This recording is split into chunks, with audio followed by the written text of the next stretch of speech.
Hello दोस्तों, आप सभी का हमारे इस यूट्यूब चैनल पे बहुत बहुत स्वागत है।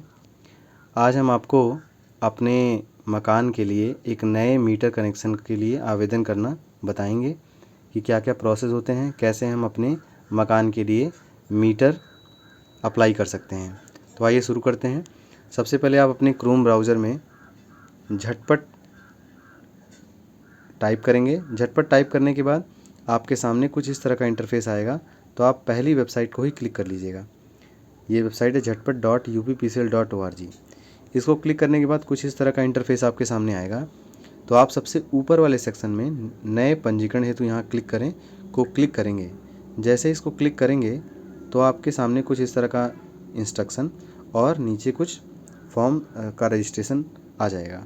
आपको इसका रजिस्ट्रेशन फिल कर लेना है, जहाँ पे आपको आपका नाम, जन्मतिथि, ईमेल आईडी, मोबाइल नंबर और कैप्चा फिल करके रजिस्टर बटन पे क्लिक करना है। याद रहे, आपको आपका नाम आपके आधार कार्ड में दिए हुए नाम के अनुसार ही रखना है, एक भी स्पेलिंग गलत नहीं होनी चाहिए। आप इसको जैसे ही फिल करके रजिस्टर करेंगे तो आपके मोबाइल नंबर पे एक OTP आएगा, झटपट जो भी UPPCL के द्वारा, और उस OTP को आप यहाँ पे फिल करेंगे। और फिल करके जैसे ही सबमिट बटन पे क्लिक करेंगे तो आपके मोबाइल पे ही आपकी लॉगिन आईडी और पासवर्ड आ जाएगा। ध्यान रहे, इसको आपको सुरक्षित अपने पास रखना है, किसी को इसे बताने की ज़रूरत नहीं है। विद्युत विभाग के कर्मचारी को भी ये आपको अपनी आईडी और पासवर्ड बताने की कोई ज़रूरत नहीं है। इसके बाद आप दोबारा अपने लॉगिन सेक्शन पे जाएंगे और लॉगिन सेक्शन पे जाने के बाद आपके मोबाइल पे जो भी लॉगिन आईडी और पासवर्ड आया होगा आप यहाँ पे फिल करके और कैप्चा कोड डालने के बाद आप लॉगिन कर सकते हैं। लॉगिन करने के बाद आपके सामने कुछ इस तरह का इंटरफेस दिखाई देगा। आप अपना पासवर्ड इस वाले सेक्शन पे जाके चेंज पासवर्ड वाले ऑप्शन को क्लिक करके चेंज भी कर सकते हैं। इसके बाद आपको इस ग्रीन वाले ऑप्शन को, जहां न्यू इलेक्ट्रिसिटी कनेक्शन लिखा हुआ है, इसको क्लिक करना है। जैसे आप इसको क्लिक करेंगे तो कुछ इस तरह का इंटरफेस आपके सामने आएगा। विद्युत कनेक्शन के लिए कुल 8 स्टेप होते हैं। मैं 8 स्टेप को 1 बाई 1 आपको मैं बताऊंगा किस प्रकार हम करेंगे।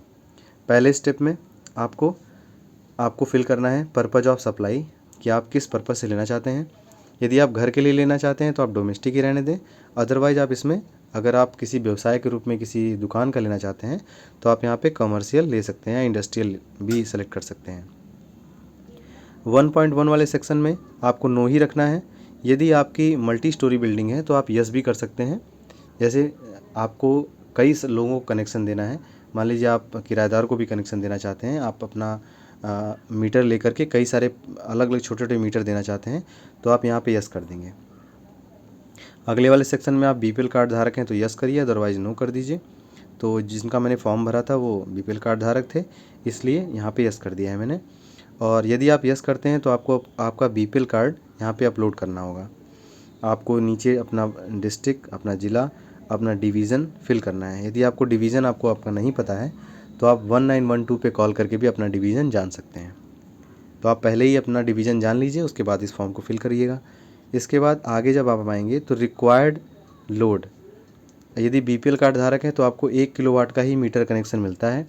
यदि आप BPL कार्ड धारक नहीं हैं तो आप विद्युत कनेक्शन अलग अलग किलोवाट का ले सकते हैं, 2, 4, 6, अपने घर की कैपेसिटी के अनुसार। 1 किलोवाट में 1000 वाट होता है। आप कैलकुलेशन कर लीजिए और इस हिसाब से आप यहाँ पे अप्लाई कर दीजिएगा। अलग अलग किलोवाट के मीटर का अलग अलग चार्ज है, तो आप यहाँ सेलेक्ट कर लीजिएगा। इसके बाद आप अपनी फ़ोटो यहाँ लगा दें, जेंडर सेलेक्ट कर लें और मैरिटल स्टेटस, ये सारी इन्फॉर्मेशन फिल कर लीजिए। देखिए, पत्राचार पता और स्थायी पता, 2 पते फिल करने के लिए आपके आएंगे। यदि आपका स्थायी पता कहीं और है और रह कहीं और रहे हैं तो आप अलग अलग पत्राचार में आप जहाँ पे रह रहे हैं वो पता यहाँ फिल करेंगे और जो आपका स्थायी पता है उसमें आप नीचे फिल करेंगे। यदि आपके पते दोनों एक ही हैं तो आप इस वाले ग्रीन टिक को क्लिक कर दीजिएगा, जिससे कि दोनों के दोनों फॉर्म एक ही बार में फिल हो जाएंगे। यानी ऊपर वाला फिल कर दीजिएगा और जैसे आप ब्लू टिक करेंगे तो नीचे वाला ऑटोमेटिकली फिल हो जाएगा।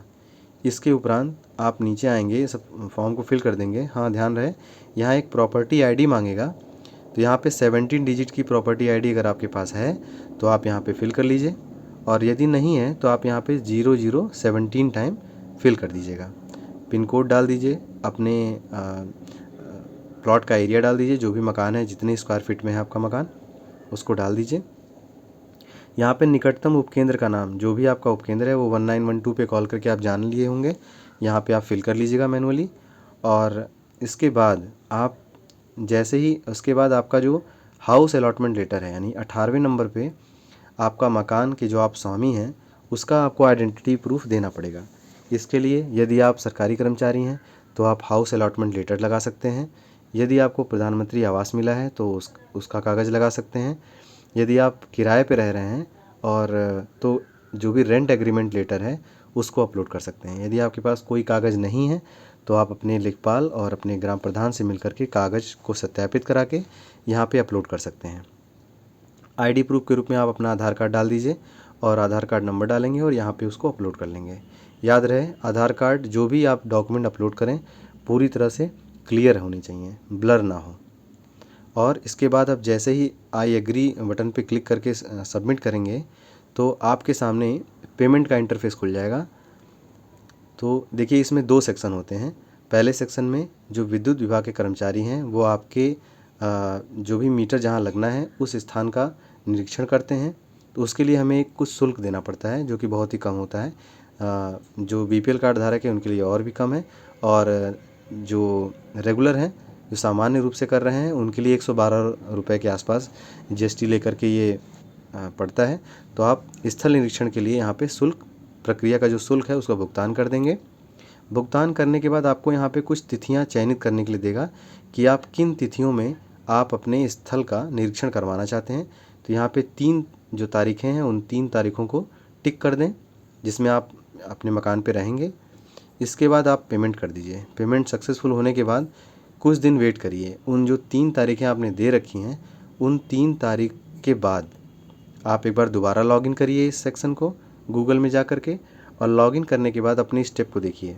यदि उन्होंने अपनी साध्यता रिपोर्ट क्या होती है, वो जो विद्युत कर्मचारी आके आपके स्थल का निरीक्षण करते हैं तो वो देखते हैं कि यहाँ मीटर लगने के लिए क्या क्या चीज़ें रिक्वायर्ड हैं, उन सबकी जो भी बिलिंग होती है उसकी साध्यता रिपोर्ट एसडीओ के द्वारा, वहाँ के जेई के द्वारा अपलोड कर दी जाती है। आप उसको देख भी सकते हैं, यहाँ से आप देख सकते हैं। आपने जो भी पैसे दिए हैं उसको आप प्रिंट इनवॉइस डाउनलोड कर लीजिए। डाउनलोड करने के उपरांत आपने इसको कर लिया तो आप देखेंगे यहाँ पे साध्यता रिपोर्ट का ऑप्शन खुल जाता है। मतलब अगला सेक्शन तभी खुलेगा जब वहाँ से निरीक्षण हो चुका होगा, नहीं तो आप आगे स्टेप पे नहीं जा सकते हैं। अगले स्टेप पे जब जेई के द्वारा ये साध्यता रिपोर्ट दे दी जाएगी तो आप इसको देख लें। देखने के बाद एक नियमित जो भी चीज़ें हैं यहाँ पे, जो भी बिल है, जो भी मीटर की कॉस्ट है वो यहाँ पे दिखा देगा। आपको विद्युत विभाग के कर्मचारी को ना तो लॉगिन आईडी देनी है, ना तो आपको 1 भी रुपये किसी भी कर्मचारी को देना है। जो भी आपको पैसे देने हैं ऑनलाइन ही जमा करने हैं। आपको ऑनलाइन जितने भी रुपए यहाँ पे दिखाई दे रहे हो वो आप यहाँ पे पेमेंट कर दीजिएगा। पेमेंट करने के उपरांत यहाँ पे अगले सेक्शन पे आप अगले स्टेप पे नहीं जा सकते हैं, वो अपने आप वो स्टेप रुक जाएगा। इसके बाद जेई उन तारीखों पे आएंगे। देखिए, 2 तरह से होता है। एक बार निरीक्षण करने आते हैं, जब आप पेमेंट कर देते हैं तो निरीक्षण हो जाता है उन 3 तारीखों में। उसके बाद दोबारा जब वो अपनी साध्यता रिपोर्ट दे देंगे उसके बाद आपको मीटर लगवाने के लिए भी 3 तारीखें सेलेक्ट करनी होंगी। फिर आप पेमेंट करने के बाद उन 3 तारीखों को सेलेक्ट कर लीजिए। उन 3 तारीखों में ही आपका मीटर आपके घर पे लग जाएगा। आप अपने निकटतम जेई से भी संपर्क कर लें ताकि जल्दी लग जाए। लगने के उपरांत आप यहाँ पेमेंट वगैरह कर देंगे। जब आपका मीटर लग जाए, लगने के बाद आपका आवेदन संख्या और ये सब आ जाएगा। ये सब कंप्लीट करके पेमेंट कर दीजिएगा। याद रहे, किसी भी कर्मचारी को आपको 1 भी रुपये नहीं देने हैं। इसको कंप्लीट करने के बाद आप यहाँ पे बता दें कि आपका स्थल मीटर लगाने के लिए तैयार था, आपने मीटर लगवा लिया है। ये सेक्शन आपको अपलोड करने की कोई ज़रूरत नहीं है, एनओसी अपलोड करने की कोई ज़रूरत नहीं है। यदि आपका कोई कमर्शियल पर्पज़ से है तो आपको आपकी एनओसी लगानी पड़ेगी। जहाँ पे सार्वजनिक लोग की गतिविधियाँ ज़्यादा होती हैं तो आपको ये कंप्लीशन सर्टिफिकेट लगवाना पड़ेगा। यदि आपका कनेक्शन 50 किलोवाट से ज़्यादा है तो इसको आपको अपलोड करने की कोई ज़रूरत नहीं है। आप यहाँ पे मीटर लगवाए जाने की जो भी 3 तिथियां हैं, यहाँ से सेलेक्ट कर लेंगे और सेलेक्ट करने के बाद आप यहाँ पे नेक्स्ट पे क्लिक कर देंगे। जब आपका मीटर लग जाता है तो आप यहाँ पे बता दें कि हाँ हमारा मीटर लग चुका है। आप यहाँ पे टिक कर देंगे। टिक करने के बाद आपका इस तरह से फाइनल स्टेप कंफर्मेशन आ जाएगा और आपका मीटर लग जाएगा। तो आपको ये जानकारी कैसी लगी कृपया कमेंट बॉक्स में बताएं, और यदि वीडियो आपको अच्छी लगी हो तो कृपया लाइक करें, शेयर करें और सब्सक्राइब करें। आपका बहुत बहुत धन्यवाद।